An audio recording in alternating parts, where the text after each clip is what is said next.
Holy shit, this game's awesome. Bayonetta is one of the most popular action game series of all time, and after finally playing it in 2021, I can confirm that it deserves the immense amount of recognition it has. Bayonetta 2 is more popular, but we're talking about Bayonetta 1 today. Now, before we begin with the review and I answer the question, should you buy Bayonetta in 2021 or whenever you're watching this video, I just quickly want to mention a few things. The game was played on PC on normal difficulty because that is as high as you can go on your first playthrough. The version of the game that is available on PC, PlayStation 4 and Xbox One is the remastered version of the game that came out in 2017. For some weird reason, the HUD in the game was disabled by default, so I failed this one section in the prologue multiple times on stream till I realized that something was wrong with the game. That's it, let's begin. Now the basic gist of the story is that Bayonetta is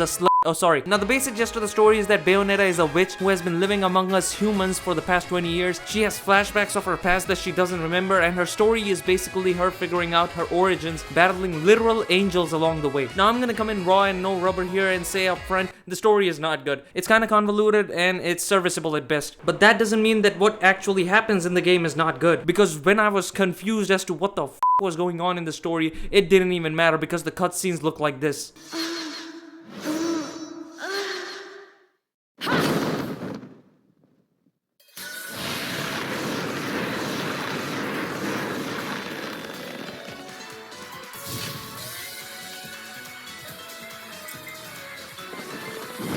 Bayonetta.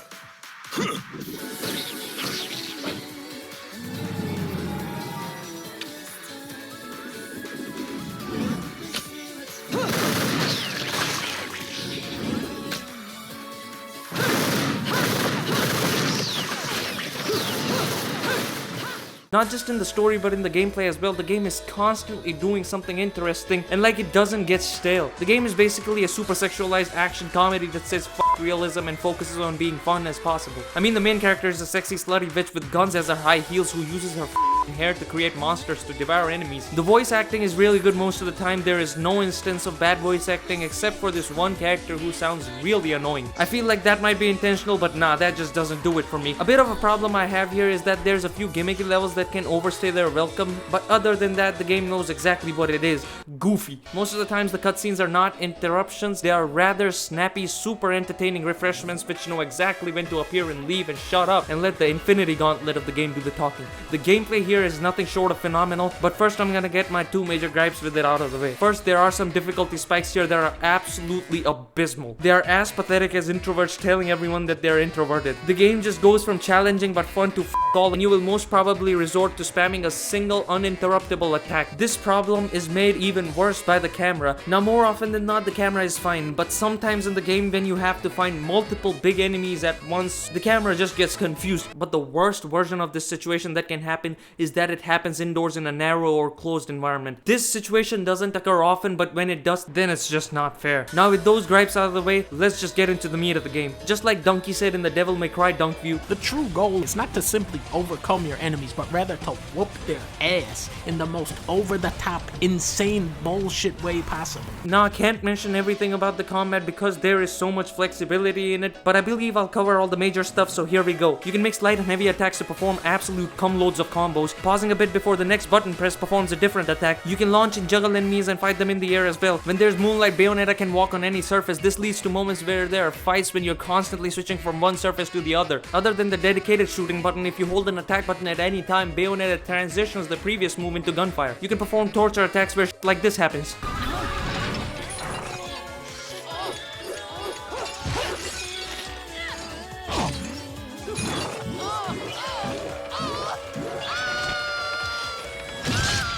There's two customizable loadouts with two weapons each, and you can instantly switch between the loadouts at any time, even in the middle of attacks. Bayonetta can even pick up and use the enemy's weapons, even the bosses sometimes, and we are not even done because you can buy more crazy ass moves in the upgrades menu.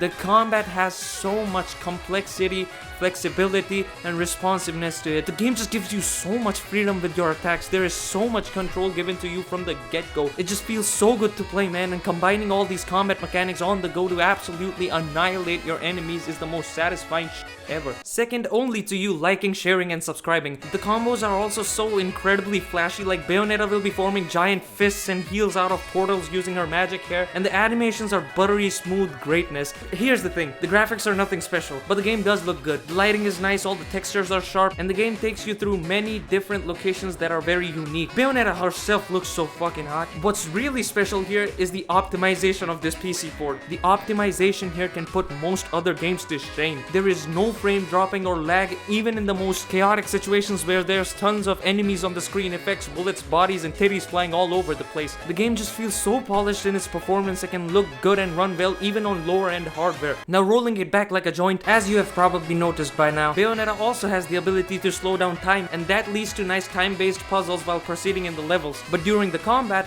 if you dodge attacks at the last moment, she slows down time around her, and it is not just a way for embarrassing those angels even more, but also a crucial mechanic that is an absolute lifesaver, because the game does get kinda hard, but not as hard as my cock while playing it. Some absolutely insane set pieces also come from this time slowing ability of Bayonetta. And now that we are on the topic of set pieces, let me just tell you that they are nothing short of a spectacle. There are so many epic gameplay moments and situations. Like I mentioned previously, the game constantly does something interesting. The boss battles in the game are absolutely insane and have such a sense of scale to them. They are challenging and a test of how stupidly ridiculous a fight can get without being obnoxious. With the music, which absolutely slaps by the way, being orchestral in the background. You know, in every review I've made on this channel, I've always said that I have a problem with the game if it doesn't allow me to fight a giant monster while surfing down a whirlpool. The finisher prompt here is literally called Climax.